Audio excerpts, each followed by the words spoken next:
School service কমিশনের নতুন পরীক্ষার ক্ষেত্রে অশনি সংকেত, এই শিরোনামে আজকের এই ভিডিওটি শুরু করছি। দেখুন, স্কুল সার্ভিস কমিশনের শেষ পরীক্ষা হয়েছিল 2016 সালের নভেম্বর এবং ডিসেম্বর মাসে। তারপরে তার রিক্রুটমেন্ট হয়েছিল সম্ভবত 2018 সাল এবং 2019 সালের মধ্যে, এবং সেই নিয়োগ প্রক্রিয়ার এখন কাটাছেঁড়া চলছে, বা সেই নিয়োগ প্রক্রিয়ার যে বেনিয়ম অনিয়ম দুর্নীতি সবকিছু হয়েছে তার হিসাব নিকেশ চলছে 2024 সালে এসে। এখন এই মুহূর্তে এই যে নতুন নিয়োগ প্রক্রিয়া, সেই নিয়োগ প্রক্রিয়াটি প্রায় দীর্ঘ 8 বছর ধরে বন্ধ রয়েছে। এই দীর্ঘ 8 বছর ধরে যে নিয়োগ প্রক্রিয়া বন্ধ রয়েছে, সেই বিষয়টি নিয়ে কিন্তু না সরকার চিন্তিত, না অন্য কোনো সংগঠন চিন্তিত, না নিউজ মিডিয়া চিন্তিত, তারা কিন্তু কেউই চিন্তিত নয়। এবং সব থেকে আশ্চর্যের বিষয় যে এই মুহূর্তে নতুন নিয়োগ প্রক্রিয়া নিয়ে কোন ধরনের কোনো খবর, কোন ধরনের কোনো প্রচার, কোন ধরনের কোনো বিষয় কিন্তু হচ্ছে না। এই মুহূর্তে সব থেকে বড় হট টপিক সেটা হচ্ছে 2016 SLST নিয়োগ প্রক্রিয়ার ক্ষেত্রে যে অনিয়ম, যে দুর্নীতি, সেই সমস্ত বিষয়গুলোর কাটাছেঁড়া করা। কিন্তু এর মাঝে পড়ে যে একটা জেনারেশন, যে জেনারেশনটা প্রায় বলা যেতে পারে 2015, 2016, 2017, 18 সালে গ্র্যাজুয়েশন কমপ্লিট করেছিল, এবং যারা মাস্টার ডিগ্রি কমপ্লিট করেছিল, যারা বিএড কমপ্লিট করেছিল এর পরবর্তী সময়ে, তাদের ফিউচারটা কি হবে? তারা যে দীর্ঘ 8 বছর ধরে স্কুল সার্ভিস কমিশনের 3টে ফরম্যাট, অর্থাৎ আপার প্রাইমারি, নবম দশম এবং একাদশ দ্বাদশ, এই 3টে ফরম্যাটের একটিতেও অংশগ্রহণ করতে পারলো না, এই বিষয়টি নিয়ে কিন্তু কোনো ধরনের কোনো প্রতিক্রিয়া কোথাও নেই, কোনো সংগঠনের মধ্যেও নেই। সংগঠন বলতে গেলে আমি অরাজনৈতিক সংগঠনগুলোকে বোঝাচ্ছি, এবং সরকার বা গভর্নমেন্ট তারাও কিন্তু এই বিষয়ে কোনো সঠিক দিশা দিতে পারছে না বা দেখাতে পারছে না। এবং বলা যেতে পারে আমাদের রাজ্যের যে মিডিয়া, সেই মিডিয়াও কিন্তু এই ধরনের কোনো খবর করছে না। সে অর্থে যে দীর্ঘদিন এর মাঝে যে স্কুল সার্ভিস কমিশনের নিয়োগ বা রিক্রুটমেন্টটা বন্ধ, সেই নতুন নিয়োগ বা রিক্রুটমেন্টটা কিভাবে চালু হতে পারে, কিভাবে শুরু হতে পারে, সেই বিষয়ে তারা কোনো ধরনের কোনো সদার্থক প্রতিবেদনও করছে না। কোনো ধরনের কোনো বলা যেতে পারে কোনো একটা নিউজ মিডিয়ায় কোনো একটা শো করা বা সরকারের মধ্যে কোনো ধরনের কোনো বার্তা পৌঁছে দেওয়া, এটা কিন্তু তারা করছে না। তারা যেটা করছে, পূর্বের যে নিয়োগ প্রক্রিয়া হয়েছে, সেই নিয়োগ প্রক্রিয়া নিয়ে যে কোর্ট কেস চলছে, সেই কোর্ট কেসের যে সমস্যা, সেখানে যে যে অসুবিধা, সেই বিষয়গুলো নিয়ে তারা বারবার করে বিভিন্ন বিষয় তারা তুলে ধরছে। এবং সব থেকে বড় বিষয় যে যারা নতুন ক্যান্ডিডেট রয়েছেন, যারা SLST পরীক্ষা দিতে চাইছেন, তারাও যেন কোথাও গিয়ে এই বিষয়টা এবার বুঝতে পারছেন যে সত্যি নিউ SLST হওয়া এই মুহূর্তে বলা যেতে পারে প্রায় একটা ইম্পসিবল মতো ব্যাপার, এবং প্রত্যেকেই এটা প্রায় একটা বিশ্বাস করে নেওয়ার মতো অবস্থায় পৌঁছে যাচ্ছেন যে সত্যিই বোধহয় আর কোনোদিনই নতুন SLST হবে না। এবার এখানে একটি বিষয় আমি বলে রাখি যে নতুন SLSTর যে অশনি সংকেত বলে আমি এই ভিডিওটা করছি, সেখানে কতগুলো পয়েন্ট কিন্তু তুলে ধরার চেষ্টা করবো আপনাদের সামনে, এবং সেগুলো তথ্য ভিত্তিক আলোচনার মাধ্যমে আমি আপনাদের সামনে উপস্থাপিত করার চেষ্টা করব। দেখুন, এই মুহূর্তে স্কুল সার্ভিস কমিশনের অবস্থাটা কোথায় বা কি রকম, সেটা আমাদেরকে প্রথমে বুঝতে হবে। স্কুল সার্ভিস কমিশন একটি নিয়োগকারী সংস্থা। তারা 2016 সালে রিক্রুটমেন্ট করেছিল, এবং যে 16 সালে রিক্রুটমেন্ট তারা করেছিল 4টি ক্ষেত্রে, অর্থাৎ গ্রুপ সি, গ্রুপ ডি, নবম দশম, একাদশ দ্বাদশ, সেখানে একটা হিউজ পরিমাণ ইললিগালিটিসের যে অভিযোগ, এবং সেখানে নানান অভিযোগ বলা যেতে পারে প্রায় কোর্টে প্রমাণিত হয়ে গেছে। তো এই বিষয়টা নিয়ে তারা একটা পাঁকের মতো অবস্থায় তারা করে ফেলেছে, এবং সেখানে বলা যেতে পারে, যেমন ধরুন পাঁকের মধ্যে কোনো বলা যেতে পারে প্রাণী বা কোনো কিছু তারা যদি সেই পাঁকে পড়ে যায়, তাহলে তাদের অবস্থাটা কি হয়? আপনি যত নড়াচড়া করবেন তত আপনি ফাঁসবেন। স্কুল সার্ভিস কমিশনের অবস্থাটা কতটা এইরকম হয়ে গেছে 2016 SLST নিয়ে।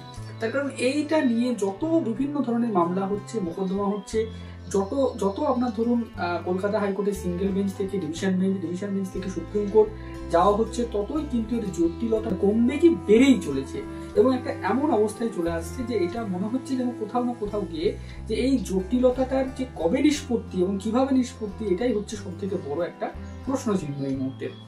তো সেইখান থেকে দাঁড়িয়ে এই মুহূর্তে স্কুল সার্ভিস কমিশনের সব থেকে বড় চ্যালেঞ্জ সেটা হচ্ছে 2016 যে রিক্রুটমেন্ট, সেখানে যে পুরো প্যানেল বাতিল করে দেওয়া হয়েছে, সেই পুরো প্যানেলের কিছু অংশকে অন্তত বাদ দিয়েও বাকি অংশটুকু তারা কিভাবে রক্ষা করতে পারবে, এই অংশটাই নিয়ে তাদের চ্যালেঞ্জ। এবং সব থেকে বড় প্রশ্ন, আপনারা যদি সুপ্রিম কোর্টের গত বলা যেতে পারে 7 তারিখের যে অর্ডার কপি, সেই অর্ডার কপিটা যদি পড়ে দেখেন তাহলে আপনারা সেখানে দেখতে পারবেন যে সুপ্রিম কোর্ট সেই অর্ডার কপিতে পরিষ্কার একটি বিষয় বলছেন যে 2016 যে রিক্রুটমেন্ট, সেই রিক্রুটমেন্টে তো নো ডাউট কোনো ইলিগালিটি হয়নি এটা বলা যাবে না, অর্থাৎ ইলিগালিটি হয়েছে। তো সেই ইলিগালিটি গুলোকে কি স্পেসিফিক্যালি সেগ্রিগেট করা যেতে পারে? যদি যায় তাহলে তার পদ্ধতি কি হবে? অর্থাৎ দেখুন, নিউজ মিডিয়া একটা প্রচার চলছে এবং সেই প্রচারটা বলবো কি প্রচার, মানে একটা ভ্রান্তিমূলক প্রচার চলছে যে স্কুল সার্ভিস কমিশন যেন সুবোধ বালকের মতো সুপ্রিম কোর্টে গিয়েছে এবং তারা বলেছে যে আমরা সেগ্রিগেশন করে ফেলবো 2016 সালে এসএলএসটির ক্ষেত্রে এবং আমরা আপনাদেরকে লিস্ট দিয়ে ফেলবো। এবং স্কুল সার্ভিস কমিশন এই 2 মাস যে সময় পেল নতুন করে আবার তারা শুনানির জন্য পরবর্তীতে যখন যাওয়া হবে তারা তখন একটা লিস্ট তৈরি করে তারা মহামান্য সুপ্রিম কোর্টের হাতে তুলে দেবে এবং মহামান্য সুপ্রিম কোর্ট সেটাকে অ্যাকসেপ্ট করে নিয়ে তারা স্কুল সার্ভিস কমিশনকে বাহবা দেবে এবং বলবে যে আপনারা প্রচন্ড ভালো একটা কাজ করেছেন এবং তার ফলে সবার চাকরি, যারা মানে লিগালিটি পেয়েছিলেন তাদের সবার চাকরি বেঁচে গেল। অ্যাকচুয়ালি বিষয়টা কিন্তু এই জায়গায় নেই। যে অংশটা প্রচার চলছে মিডিয়াতে সেই অংশটা সম্পূর্ণরূপে সত্য নয়। অর্থাৎ এই যে সেগ্রিগেশন করা যাবে সেইটা কিন্তু বিচারপতিরা বলছেন যে আমরা এই প্রসেসটাকে নিয়ে আরো কাটাছেড়া করব। মেরিট ক্লোজার অ্যানালাইসিস, মানে এই যে পুরো বিষয়টা সত্যি কি সেগ্রিগেশন সম্ভব কিনা, কোন তথ্যের ভিত্তিতে সেগ্রিগেশন করা যায়, যে তথ্যের ভিত্তিতে সেগ্রিগেশন করা যাবে সেই তথ্যটা গ্রহণযোগ্য কিনা, সেই তথ্যের অ্যাডমিসিবিলিটি আছে কিনা, সেই তথ্য অথেন্টিসিটি আছে কিনা, সমস্ত বিষয় সুপ্রিম কোর্টে আগে খতিয়ে দেখা হবে। তারপরে মহামান্য সুপ্রিম কোর্ট একটি গুরুত্বপূর্ণ বিষয় লিখে রেখেছেন তাদের অর্ডারে, যে তারা যদি ধরে নেন, যে তারা যদি অ্যাজাম্পশন করে নেন যে সত্যিই সেগ্রিগেশন করা যাবে, তাহলে তারা যেটা করবেন তার যে মোডালিটি, মানে কিভাবে সেগ্রিগেশন করা যাবে সেটাও কিন্তু তারাই ঠিক করে দেবেন। এক্ষেত্রে স্কুল সার্ভিস কমিশনকে যে বলা হচ্ছে আপনারা লিস্ট তৈরি করে দিন, বলুন কোন কোন প্রার্থী লিগ্যাল, কোন কোন প্রার্থী ইলিগ্যাল। এক্ষেত্রে স্কুল সার্ভিস কমিশন ধরুন ইলিগাল প্রার্থীর লিস্ট দিয়ে দিচ্ছে, ঠিক আছে, কিন্তু কোন কোন লিগ্যাল প্রার্থী রয়েছে তাদের লিস্ট তৈরি করতে গেলে তার যে মোডালিটি সেটা কিন্তু সুপ্রিম কোর্টই ডিসাইড করে দেবে আগামী দিন। তারপরে কিন্তু তারা সেই কাজটা করতে পারবে। এবার ধরুন এই যে মহামান্য সুপ্রিম কোর্টে যে মামলাটি চলছে সেই মামলার নিষ্পত্তি হতে আমরা ধরে নিচ্ছি খুব দ্রুততার সাথে, যেহেতু এটা নিষ্পত্তি করার কথা বলেছেন মাননীয় প্রধান বিচারপতি, তো সেহেতু এই ম্যাটারটা ধরুন খুব তাড়াতাড়ি বা দ্রুত নিষ্পত্তি ঘটলো। তারপরে সব থেকে বড় যে কাজটা, যে এইটার ধরুন সম্ভাব্য 2-3টে জাজমেন্ট আসতে পারে, যদিও জাজমেন্ট সম্বন্ধে কোনো প্রেডিক্ট করা উচিত নয়, তবুও ধরুন আমি ধরে নিচ্ছি খুব ভালো জাজমেন্ট সেটা হচ্ছে ধরুন সেগ্রিগেশন করতে বললো স্কুল সার্ভিস কমিশনকে। তাহলে স্কুল সার্ভিস কমিশন এই যে সেগ্রিগেশনটা করবে, এই সেগ্রিগেশনটার যে পদ্ধতি সেটা তো বলে দেবে সুপ্রিম কোর্ট। এবার সুপ্রিম কোর্ট বলে দিলে স্কুল সার্ভিস কমিশন তো আর একদিনে বা দুদিনেই পুরো সেগ্রিগেশনটা করে দিতে পারবে না, তাদের তো একটা প্রসেস লাগবে, মানে তাদের তো একটা ভেরিফিকেশন লাগবে। এবং এক্ষেত্রে স্কুল সার্ভিস কমিশনের চেয়ারম্যান নিজেই বলছেন যে তাদেরকে সমস্ত কিছু খতিয়ে দেখতে হবে, মানে একাডেমিকের পার্টটা সেটাও তাদেরকে দেখতে হবে, সেখানেও কোনো কিছু মানে গোলমাল নেই এটা তারা বলতে পারছে না। তো তার ফলে এই যে পুরো প্রসেস এটা করতে কতদিন সময় লাগবে সেটা কিন্তু একটা খুব বড় বলা যেতে পারে প্রশ্ন।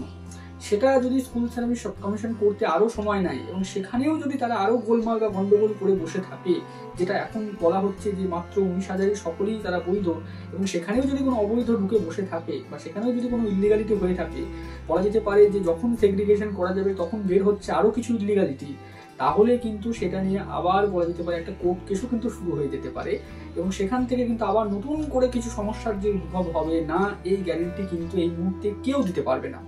একমাত্র নিউজ মিডিয়ার বলা যেতে পারে ভ্রান্তিমূলক খবর, কিছু জন ব্যক্তি রয়েছেন তারা বিভিন্ন তাদের ভ্রান্তিমূলক প্রচার, এগুলো ছাড়া বাস্তব যে ফ্যাক্ট সেটা কিন্তু এই জায়গায় এই মুহূর্তে দাঁড়িয়ে রয়েছে। এবার দেখুন নতুন এসএলএসটি নিয়ে চেয়ারম্যানদের বক্তব্যটা কি। চেয়ারম্যান যেটা বারবার বলেছেন যে নতুন এসএলএসটির যে নিয়ম সেই নিয়মটা তারা তৈরি করেছেন, তৈরি করে তারা মন্ত্রিসভায় পাঠিয়েছেন। মন্ত্রিসভা এটা নিয়ে শীত ঘুমে বসে আছে, তারা কবে এই নিয়মটা পাশ করবে, কিভাবে পাশ করবে সেইটা নিয়ে তারা কোনো বক্তব্য তারা মানে বলছে না, তারা মুখে কুলু পেটে রয়েছে। এবং এই মুহূর্তে যে নতুন এসএলএসটি নেওয়ার জন্য যে ভ্যাকান্সিটা কিন্তু হু হু করে বেড়েই চলেছে। একটা বলা যেতে পারে হিউজ পরিমাণ ভ্যাকান্সি এই মুহূর্তে আমাদের রাজ্যে রয়েছে শিক্ষক নিয়োগের ক্ষেত্রে, এবং প্রত্যেকটা স্তরে সেটা নবম, দশম, একাদশ, দ্বাদশ এবং আপনার বলা যেতে পারে আপার প্রাইমারি লেভেলেও। তাহলে এই যে পুরো ভ্যাকান্সিটা, এই ভ্যাকান্সিটা ফিল আপ করতে গেলে কবে ফিল আপ করা হবে, তার নিয়ম কি, এই বিষয়টা কিন্তু এই মুহূর্ত অবধি ডিসাইডেড নয়। তাহলে একদিকে 2016 সালের বিচার প্রক্রিয়া, তারপরে তার সেগ্রিগেশন প্রসেস, তার পদ্ধতি নির্ণয়, তারপরে তার সেগ্রিগেশন করতে একটা নির্দিষ্ট সময় অবশ্যই লাগবে। ধরা যাক সেই সেগ্রিগেশনটা করতে গিয়ে যদি আবার কোনো সমস্যার উদ্ভব হয় তাহলে সেখানে একটা জটিলতা। এবং এই পুরো বিষয়টাকে দেখিয়ে যদি স্কুল সার্ভিস কমিশন বা সরকার যদি এটা বলে দেয় একবার যে সেই পুরো প্রক্রিয়াটা যতদিন না শেষ হচ্ছে আমরা নতুন রিক্রুটমেন্ট করব না, তাহলে কিন্তু বলা যেতে পারে সত্যিই নতুন নিয়োগের ক্ষেত্রে একটা অশনি সংকেত। তার কারণ নতুন নিয়োগ তাহলে কবে শুরু হবে এটা কিন্তু আর মানে বলা যেতে পারে আমরা কেউই আর প্রেডিকশন করতে পারবো না যে সত্যি করেই নতুন নিয়োগ কবে শুরু হবে।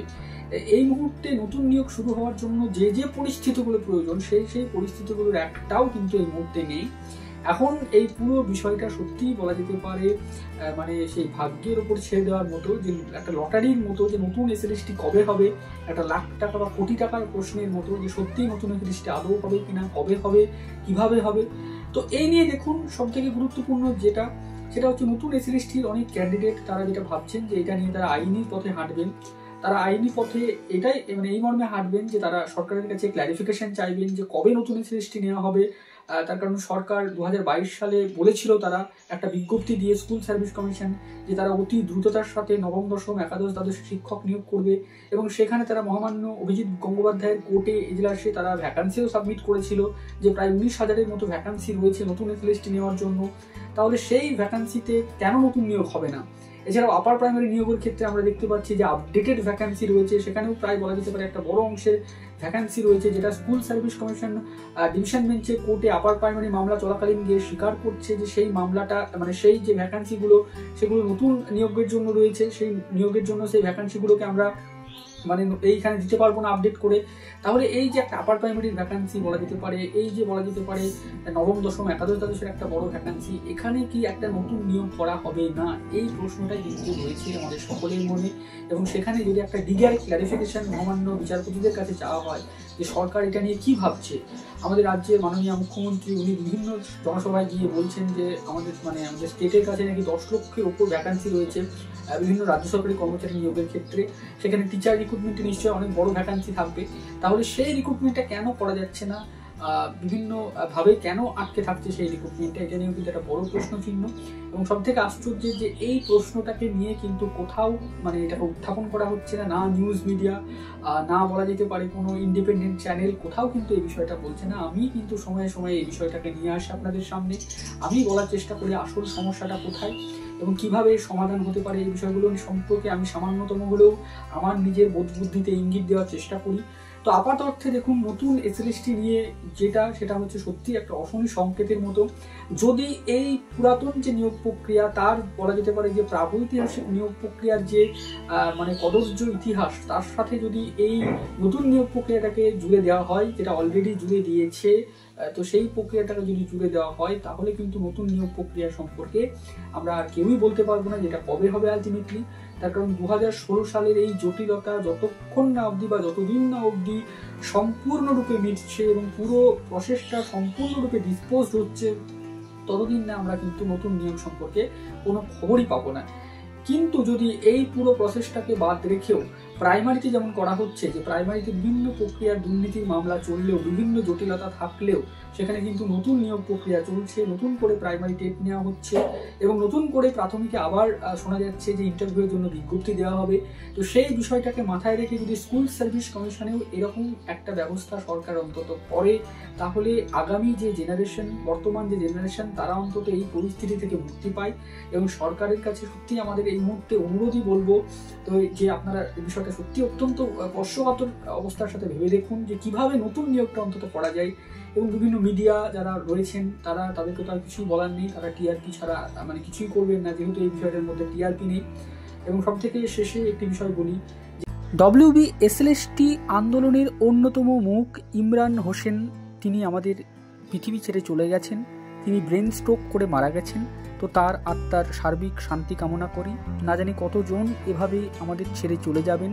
তো আর কি বলার আছে, আজকের এই ভিডিওটি এই পর্যন্তই। ভিডিওটি শেষ অবধি দেখার জন্য আপনাদের সকলকে জানাই অসংখ্য ধন্যবাদ।